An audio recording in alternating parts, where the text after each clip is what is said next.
Bonjour et bienvenue.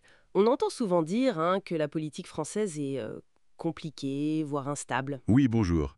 Et c'est vrai que la vidéo qu'on explore aujourd'hui le montre bien. Ce n'est pas vraiment nouveau. Non, c'est clair. Depuis 1789, la France a connu un parcours politique, disons plein de rebondissements. Ah, ça oui. Des révolutions, des changements de régime radicaux, des crises, euh, à répétition. Alors notre mission aujourd'hui, survoler cette histoire riche mais très mouvementée.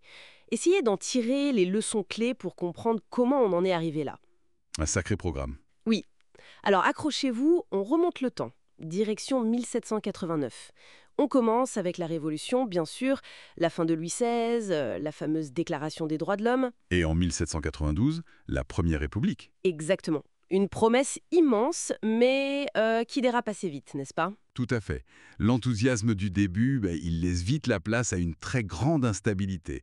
On a des crises politiques, économiques, La terreur. la terreur avec Robespierre, oui, puis le Directoire qui essaie de calmer un peu le jeu, mais bon, sans grand succès. Et c'est cette fragilité constante, cette difficulté à trouver un équilibre durable qui ouvre la porte à Napoléon. C'est exactement ça. Ça ouvre la voie au coup d'État de Napoléon Bonaparte, le fameux 18 Brumaire. Et là, il met fin à la Révolution, en quelque sorte, mais pour instaurer quoi, au juste? Alors d'abord, le consulat. Là, il concentre le pouvoir. Puis très vite, l'Empire, dès 1804. Une période de réformes importantes quand même. Ah oui, des réformes majeures qui structurent encore la France aujourd'hui. Le Code civil, les lycées, la Banque de France. Mais c'est aussi une ambition démesurée. Des guerres incessantes. Et ça se termine comment, ça? Par sa chute en 1815 à Waterloo. Et ce qui est fou, c'est que ça ramène la monarchie, Incroyable. la Restauration, après la Révolution et l'Empire. Preuve que cette quête de stabilité était loin, loin d'être terminée. Absolument. Et le 19e siècle, il continue sur cette lancée très agitée.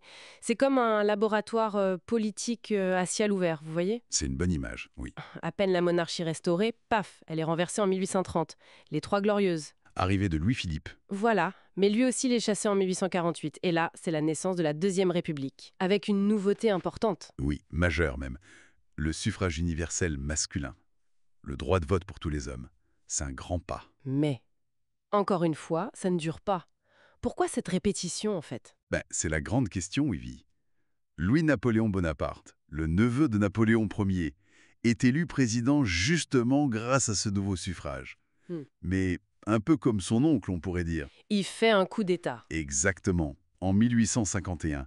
Et il rétablit l'Empire, le Second Empire, avec Napoléon III. Qui modernise beaucoup, Paris notamment. Oui, il modernise, transforme Paris avec Haussmann, c'est vrai, mais il gouverne de manière assez autoritaire.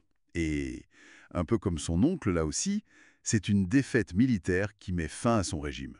1870, contre la Prusse. C'est ça, la défaite de Sedan.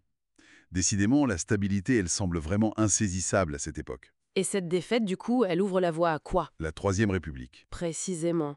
Proclamée en 1870. Et celle-là, enfin, elle va s'installer plus durablement. Près de 70 ans. Ah oui, quand même. Comment elle réussit là où les autres avaient échoué si vite? C'est quoi le secret? C'est un peu paradoxal, mais peut-être grâce à sa faiblesse initiale. C'est un régime parlementaire pur et dur. Le président a peu de pouvoir réel, l'essentiel est à l'Assemblée. Ce qui crée une instabilité. Ministériel, oui. Les gouvernements changent tout le temps, c'est chronique. Mais le régime lui-même y tient bon. Et c'est sous cette République, malgré toutes ces crises, L'affaire Dreyfus, la Première Guerre mondiale. oui, des crises majeures, eh bien c'est là qu'on adopte des lois vraiment fondatrices. Comme la loi de 1905 sur la séparation des églises et de l'État. Qui ancre la laïcité française. Voilà, un pilier. Mais bon, cette Troisième République, elle finit par s'effondrer aussi, en 1940, avec la défaite face à l'Allemagne. Et là, c'est la période très sombre de Vichy. Tout à fait, une parenthèse tragique. Après la guerre, avec la libération et le rôle clé de De Gaulle, on essaye encore autre chose. La Quatrième République. Oui, en 1946. Mais elle retombe un peu dans les mêmes travers que la troisième, malheureusement. C'est-à-dire? L'instabilité parlementaire. Exactement. Un régime parlementaire très instable, des gouvernements qui peinent à durer. Et cette fois, cette instabilité est vraiment aggravée par les guerres de décolonisation. L'Indochine et surtout l'Algérie. Surtout l'Algérie, oui. Ça va déchirer le pays et ça va finir par remporter le régime en 1958. Et c'est là qu'intervient à nouveau le général de Gaulle. Il revient au pouvoir, oui, mais il pose ses conditions. Il faut changer les règles du jeu, changer la Constitution. Pour éviter cette instabilité chronique. Et c'est la naissance de notre 5e République. Absolument. Avec une Constitution taillée sur mesure pour ça. Le changement majeur, c'est le renforcement considérable du rôle du président. Élu au suffrage universel direct. À partir de 1962, oui. Ce qui lui donne une légitimité très forte. Il nomme le Premier ministre, il peut dissoudre l'Assemblée, organiser des référendums. Et il y a aussi des pouvoirs exceptionnels en cas de crise grave, avec l'article 16. Et le fameux article 49.3 dont on entend beaucoup parler aujourd'hui. C'est un autre outil clé de ce régime qu'on dit rationalisé. Il permet au gouvernement de faire adopter une loi sans vote, sauf si une motion de censure le renverse.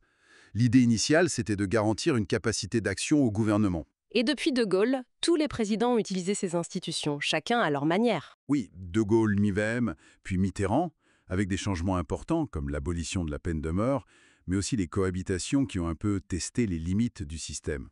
Chirac, Sarkozy, Hollande, Macron aujourd'hui. Voilà, chacun a fait face à de nouvelles crises sociales, économiques, le terrorisme, et chaque présidence relance les débats sur l'équilibre des pouvoirs, l'usage du 49.3, etc.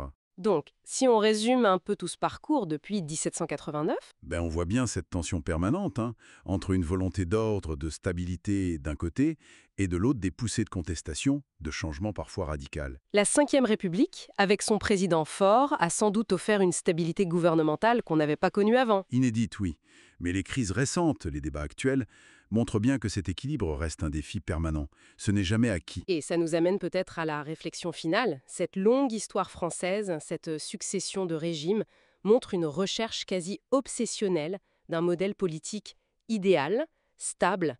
Alors la question qu'on peut se poser, la Ve République, avec ses outils parfois controversés comme le 49.3, est-ce que c'est l'aboutissement de cette quête ou juste une autre étape dans ce cycle continu d'adaptation et de tension ? C'est une excellente question. Et je crois que l'histoire continue de s'écrire. La réponse n'est pas encore donnée. La question reste ouverte. Merci beaucoup pour cet éclairage passionnant. Merci à vous.